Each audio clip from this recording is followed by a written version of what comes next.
Hello everyone and welcome again. So आज की इस वीडियो में हम करने वाले हैं the more questions on nuclear and particle physics. And the main thing ये है कि ये क्वेश्चन कोई भी रिपीटेड नहीं है, ना ही लास्ट वीडियोस में है और मे बी ना ही क्वेश्चंस आपको कहीं पे मिलेंगे। सो बेसिकली प्रॉब्लम क्या होती है, जैसे कि मैंने स्टार्टिंग में कहा था जब मैंने मास्टर केडर की प्रेपरेशन स्टार्ट करवाई थी कि थ्योरी तो कर लेते हैं, स्पेशली जो फिज़िक्स वाले स्टूडेंट्स होते हैं वो थ्योरी कर लेते हैं बुक्स में से, बट प्रॉब्लम कहाँ पे आती है कि एमसीक्यूज़ नहीं मिलते, उनको सॉल्व करना नहीं आता, कंसेप्ट यूज़ करना नहीं आता। सो इसीलिए स्पेशल हम क्या कर रहे हैं, एमसीक्यूज़ ही कर रहे हैं, ज़्यादा से ज़्यादा एमसीक्यूज़ कर रहे हैं। तो आपको सिर्फ ये करना है कि आपको मेरे चैनल को लाइक करना है, सब्सक्राइब करना है और बेल आइकन दबाना है, साथ में बेल आइकन प्रेस करना है ताकि मेरी लेटेस्ट वीडियो आपको मिलती रहे, ठीक है। और वीडियो को पूरा देखना है ताकि कोई भी पॉइंट, कोई भी कंसेप्ट मिस ना हो, ओके। सो इससे क्या होगा कि अगर आप लाइक करोगे, सब्सक्राइब करोगे, ठीक है, आप आंसर्स भी दे सकते हो क्वेश्चंस के, आप कोई भी क्वेरीज भी कर सकते हो। तो इससे क्या होगा, मुझे एक मोटिवेशन मिलेगी कि मैं आपके लिए अच्छे अच्छे क्वेश्चंस और लेके आऊँ और अच्छी अच्छी वीडियोज़ बनाऊँ, okay. So let's start with the today's video. So the first question is the basic process underlying the neutron beta decay is, ठीक है, कि बीटा डिके का जो बेसिक प्रोसेस है इन चार ऑप्शन में से वो कौन सा है, okay. So the options are given as you can see. So इन ऑप्शंस में से हमें बताना है कि कौन सी ऑप्शन सही है। आप क्या करोगे कि आप पॉज करो वीडियो, इसीलिए मैंने आंसर को कवर किया हुआ है ताकि आंसर पहले ही शो ना हो, ठीक है, क्योंकि जब हमें पहले ही किसी भी चीज़ का आंसर मिल जाता है तो हम अपना दिमाग, माइंड अपना यूज़ नहीं करते, तो हमें वो पता नहीं चलता कि उस क्वेश्चन को कैसे सॉल्व करना है, कैसे नहीं सॉल्व करना। सो पॉज द वीडियो, आप इसका आंसर फाइंड कीजिए और then you can see the solution by playing the video again, okay। So let's see the solution of this question। So we know that the equation for beta decay, हमें पता है कि beta decay की equation क्या होती है, that a neutron is converted into a proton और you can say a neutron is interacted with a proton, ठीक है, और उसमें इलेक्ट्रॉन एमिट होता है एंड पैरिटी कंजर्वेशन के अकॉर्डिंगली क्या एमिट होता है, एक anti neutrino, anti electron neutrino, ठीक है। बट अब ये जो हमें इक्वेशन दी हुई हैं, जो ऑप्शंस में हमें दी हुए हैं answer, that are not in N and P. So अगर आप ध्यान से देखो तो यहाँ पे डी एंड यू मेंशन किया हुआ है एंड वी नो दैट कि जो क्वार्क कंटेंट होता है न्यूट्रॉन का वो क्या होता है, यू डी डी, ठीक है, एंड जो प्रोटॉन का क्वार्क कंटेंट होता है वो क्या होता है, यू यू डी, ठीक है। सो अगर यहाँ पे मैं डी की जगह पे न्यूट्रॉन का लिखूँ, ठीक है, तो बन जाएगा यू डी डी, ठीक है, और पी का बन जाएगा यू यू डी। तो इसमें मेन कौन सी क्वार्क है, यू, और इसमें मेन कौन सी क्वार्क है, 2 टाइम्स आ रही है D. So this reaction, the above reaction can be represent as D approaches to, ठीक है, और D changes to U plus electron plus antineutrino. तो इसमें कुछ और खास नहीं था, बस इसमें यही था कि जो न्यूट्रॉन बीटा डिके हम इस इक्वेशन में लिखते हैं वो हमें किस में दिया हुआ था, in terms of the quark content, ठीक है। So according to this the A option is correct, okay. So option A is correct, okay. Let's move to second question. हम इस वीडियो में टोटल 10 क्वेश्चंस करेंगे जो न्यूक्लियर और particle दोनों के मिक्स्ड क्वेश्चंस हैं और ऑलमोस्ट हर एक टॉपिक में से एक क्वेश्चन है, जैसे कि मैंने पहले की वीडियोस में करवाए हुए हैं, ठीक है। तो आप अपनी प्रेपरेशन चेक कर सकते हो इन क्वेश्चंस को करके कि आपने कितना प्रिपेयर कर रखा है। अगर आप इस क्वेश्चन को अटेम्प्ट कर रहे हो, ठीक है, आपके आंसर सही आ रहे हैं तो आपकी तैयारी जो है अच्छे से हो रही है, ठीक है। अगर आप नहीं कर रहे तो ये बिल्कुल इजी लेवल के क्वेश्चंस हैं, means you have to work hard, ठीक है। सो आप इस वीडियो की हेल्प से भी आप सॉल्यूशंस देख सकते हो। सो let's see the second question. Second question is match the reaction on the left with the associated interaction on right, ठीक है। हमें क्या है कि इंट्रैक्शन दी हुई है, 3 इंट्रैक्शन दी हुई है लेफ्ट में, ठीक है, उनकी हमें बताना है कि इनमें से कौन सी जो है मैचिंग सही है, कौन सी इंट्रैक्शन स्ट्रॉन्ग है, कौन सी इलेक्ट्रोमैग्नेटिक है और कौन सी वीक है। And the 4 options are given, here are given on the 4 option A B C D. हमें यहाँ पे बताना है कि कौन सी रिएक्शन की कैसे इनकी मैचिंग होगी, ठीक है। So again pause the video and find the solution, ठीक है, okay. Let's see the solution. So solution में क्या है, सो फर्स्टली देखिए कि हमारे पास जो सेकेंड इंट्रैक्शन है, second interaction is pi not is converted into 2 gammas, means वो गामा एमिट कर रहा है, ठीक है। तो ऑब्वियसली ये रिएक्शन कौन सी हो जाती है, इलेक्ट्रोमैग्नेटिक इन नेचर, क्योंकि इलेक्ट्रोमैग्नेटिक जो इंट्रैक्शन होती है उसमें गामा रे की एमिशन होती है, ठीक है। सो इससे हमारे पास एक आंसर आ गया, एक हिंट आ गया कि जो सेकंड ऑप्शन है वो किससे मैच करेगी, सेकंड से। सो हम ऑप्शंस देख लेते हैं। अगर आप ऑप्शंस देखो तो क्लियरली आपको ए और बी ऑप्शन में दिख रहा है कि सेकंड का ऑप्शन 2 है और दूसरे में भी बी ऑप्शन में भी सेकंड का ऑप्शन कितना है, 2 है।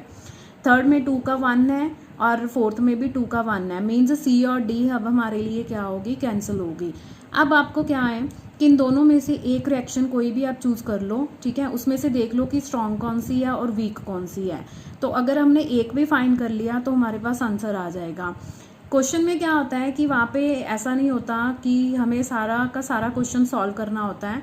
क्यों? क्योंकि वहाँ पे हमारे पास इतना टाइम नहीं होता कि हम पूरा का पूरा डिटेल में क्वेश्चन सॉल्व करें। तो वहाँ पे हमें आइडियाज़ लगाने पड़ते हैं कि इस क्वेश्चन को कैसे सॉल्व करना है, ठीक है।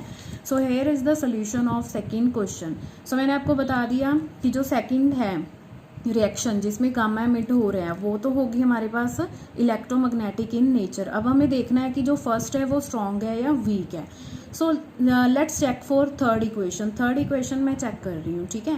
That is pi naught plus N changes to pi negative plus P. So let's see the conservation laws, ठीक है। कंजर्वेशन लॉज हम देखते हैं। सबसे पहले आएगा चार्ज पाई नॉट का 0, न्यूट्रॉन पे चार्ज भी 0 होता है, पाई नेगेटिव का चार्ज -1 एंड प्रोटॉन का चार्ज क्या होता है, +1। This means change in charge number is equal to 0, means in this reaction charge number is conserved.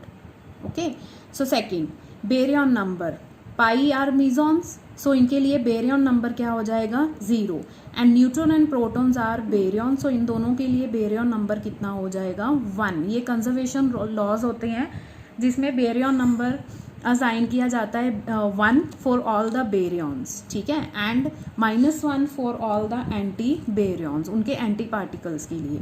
तो यहाँ से हमारे पास आ गया कि डेल्टा बी भी किसके इक्वल है, 0 के। Okay, third we will check the isospin, ठीक है। आइसोस्पिन जो क्वांटम नंबर होता है जो, ठीक है, that is conserved only in strong interactions. ये जो आई है, आई की वैल्यू है आइसोस्पिन की, ये सिर्फ स्ट्रॉन्ग इंट्रैक्शंस में कंजर्व होती है। So let's check for the values of I. So mesons, pi mesons के लिए आई की वैल्यू होती है 1 और न्यूट्रॉन एंड प्रोटॉन के लिए आई की वैल्यू कितनी होती है, हाफ। सो 1 + हाफ, यहाँ पे भी पाई की नेगेटिव के लिए 1 और पी के लिए कितना हो जाएगा, हाफ। सो ये दोनों साइड्स क्या होंगी, equal. So that means change in isospin number is also equal to 0। Next we will check the third component of the isospin, ठीक है। थर्ड कंपोनेंट में हम क्या करते हैं कि जैसे पाई मीजॉन्स है, पाई मीजॉन्स हमारे पास 3 टाइप के होते हैं, pi positive, pi negative and pi 0, ठीक है। इनका जो आइसोस्पिन नंबर है वो कितना होता है, 1। सो थर्ड कंपोनेंट में इनके चार्ज के अकॉर्डिंगली हम इनको वैल्यूज असाइन कर देते हैं। कि मतलब क्या मतलब हुआ इसका कि पाई प्लस के लिए i3 कंपोनेंट कितना आ जाएगा, +1, माइनस के लिए कितना होगा, -1 और 0 के लिए कितना हो जाएगा, 0। सो लेट्स सी हियर। सो यहाँ पे पाई नॉट है तो थर्ड कंपोनेंट कितना हो गया, 0। सिमिलरली न्यूट्रॉन और प्रोटॉन के लिए आई कितना होता है, 1/2। तो हम असाइन करते हैं थर्ड कंपोनेंट प्रोटॉन के लिए +1/2 एंड न्यूट्रॉन के लिए -1/2, ठीक है। From here left hand side में कितना आ जाएगा, -1/2 और राइट में भी देखिए कितना आ जाएगा, -1 + half, it is also equal to -1/2। So delta I3 is also equal to 0, ठीक है। जैसे कि मैंने पहले ही मैं आपको बता चुकी हूँ कि जो आइसोस्पिन क्वांटम नंबर है that is conserved only in strong interactions. अगर हमारे पास किसी भी रिएक्शन के लिए डेल्टा I की वैल्यू 0 आ रही है तो दैट मीन्स वो श्योरली कौन सी रिएक्शन होगी, strong reaction. So that means we can conclude from here कि जो थर्ड रिएक्शन है वो क्या आ गई हमारे पास, स्ट्रॉन्ग इंट्रैक्शन, ठीक है। तो थर्ड की ऑप्शन क्या होगी हमारे पास, 1। सो हमारे पास सिर्फ 2 ऑप्शंस थी, ए और बी में से हमें सिलेक्ट करना था, तो हम थर्ड का आंसर देख लेते हैं। थर्ड में कितना आ गया, 1। सो ए ऑप्शन इज करेक्ट, ठीक है। सो हमारे पास क्लियरली क्या हो गया कि जो थर्ड रिएक्शन है वो क्या है, स्ट्रॉन्ग रिएक्शन। सो ए, ठीक है। So the A option is correct. Third का आंसर हमारे पास क्या आ जाएगा, strong. So the A option is correct. So this is the answer. Okay, next move to our third question. Third question में क्या है, oxygen 16 nucleus is spherical and has a charge radius r and volume 4/3 pi r cube. According to empirical observation of charge radii, the volume of xenon 58 128 nucleus is.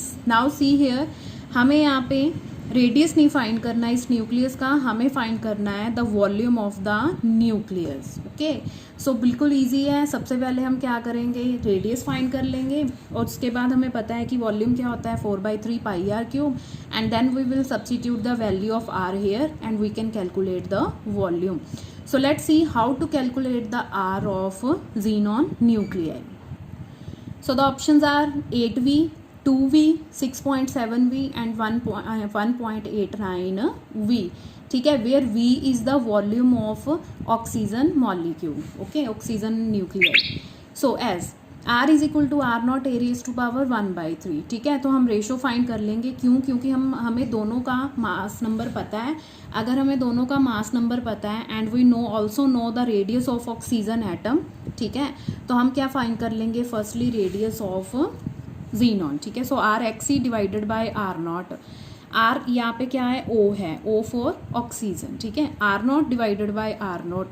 सो एक्सी का mass number कितना है 128 raise to power 1/3. Oxygen का कितना है 16 raise to power 1/3. So R naught से R naught यहाँ पे क्या हो जाएगा, cancel. So we don't have to substitute the value of R naught. ठीक है, and this will become 128 divided by 16. जब इसको कैंसिल करेंगे तो हमारे पास कितना आ जाएगा 8. 8 can be written as 2 cube.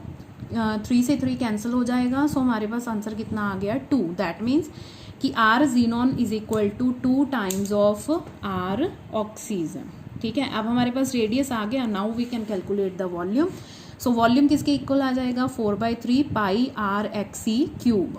Okay, so R xe क्या होगा हमारे पास R2 आर नॉट क्यूब.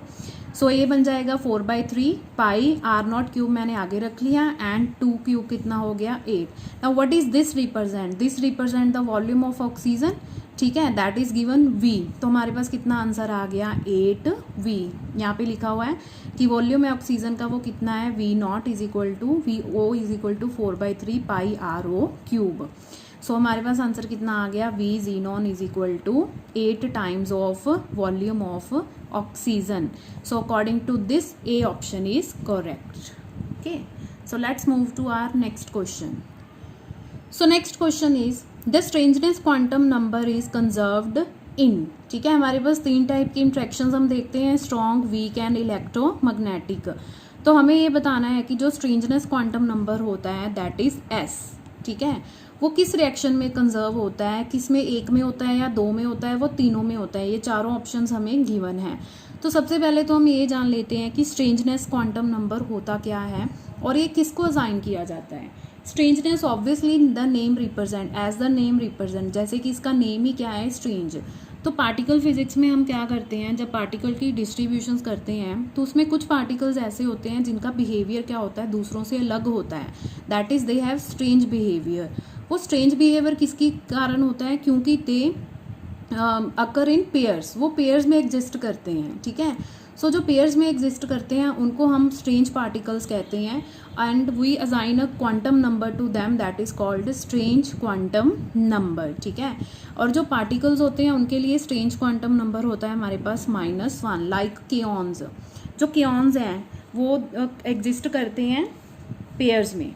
ठीक है, वो single part as a single particle exist नहीं करते, they exist in pair. So kaons are strange particles. ठीक है, तो ऐसी और भी एग्जांपल्स हैं, जैसे ओमेगा हो गया हमारे पास, बेरियन जो होता है that is also a strange particle. Okay, so इनमें से बताना है कि हमें स्ट्रेंज पार्टिकल्स में कौन सी इंट्रैक्शन, स्ट्रेंजनेस किस इंट्रैक्शन में कंजर्व होता है. तो ये याद रखने वाला है कि जो स्ट्रेंजनेस क्वांटम नंबर होता है that is conserved in strong as well as in EM interaction. ठीक है, so according to this the option 4 will be correct. So remember, याद रखना आप ये कि स्ट्रेंजनेस क्वांटम नंबर होता है that is conserved in strong as well as in EM interaction. So the right option is option number D. Please note कि question number 2 में मैंने यहाँ पे एक मिस्टेक कर दी थी कि जो हमारी थर्ड रिएक्शन थी वो आई थी स्ट्रॉन्ग, और स्ट्रॉन्ग की ऑप्शन कौन सी थी 1, ठीक है। सो मैंने यहाँ पे लिख दिया थर्ड की ऑप्शन क्या थी, third not, it is 1। So according to it the A option is correct, ठीक है। ऑप्शन तो मैंने ए ही लिखी थी बट यहाँ पे गलत लिख दिया था, सो यहाँ पे प्लीज़ करेक्ट कर लीजिएगा। Okay, let's move to our next question. Question number 5 is the cross section of the reactions, ठीक है। 2 रिएक्शंस आर गिवन, 2 रिएक्शन हमें दी हुई हैं। P plus pi negative changes to sigma negative plus K plus, ठीक है। And P negative pi positive, यहाँ पे हमें एंटी पार्टिकल दिया हुआ है सिग्मा नेगेटिव का, and K negative at a given energy are same due to. हमें ये बताना है कि किसी गिवन एनर्जी के लिए ये जो दोनों रिएक्शन है दैट आर सेम, वो किसकी वजह से सेम है। नंबर ऑप्शन ए है बेरियर नंबर कंजर्वेशन, बी है टाइम रिवर्सल इनवेरियंस, थर्ड है चार्ज कंजुगेशन, एंड फोर्थ है पैरिटी कंजर्वेशन, ठीक है। तो हम चेक करते हैं यहाँ पे, अगर हम इन दोनों रिएक्शन को क्लियरली ध्यान से देखें तो यहाँ पे देखिए, अगर यहाँ पे P पार्टिकल था, ठीक है, प्रोटॉन था, तो यहाँ पे क्या है P नेगेटिव। अगर यहाँ पे पाई नेगेटिव था तो यहाँ पे चार्ज उसका चेंज हो गया पाई पॉजिटिव। यहाँ पे सिग्मा नेगेटिव था तो यहाँ पे उसका एंटी पार्टिकल हो गया, चार्ज चेंज हो जाएगा उसका, दैट इज सिग्मा नेगेटिव बार। के पॉजिटिव था तो यहाँ पे क्या हो गया के नेगेटिव। मीन्स कि इन रिएक्शन में क्या हो रहा है कि चारों पार्टिकल्स का जो चार्ज है वो चेंज हो रहा है, ठीक है। तो क्लियर है इसका ऑप्शन सही, राइट ऑप्शन क्या होगा, दैट इज चार्ज कंजुगेट।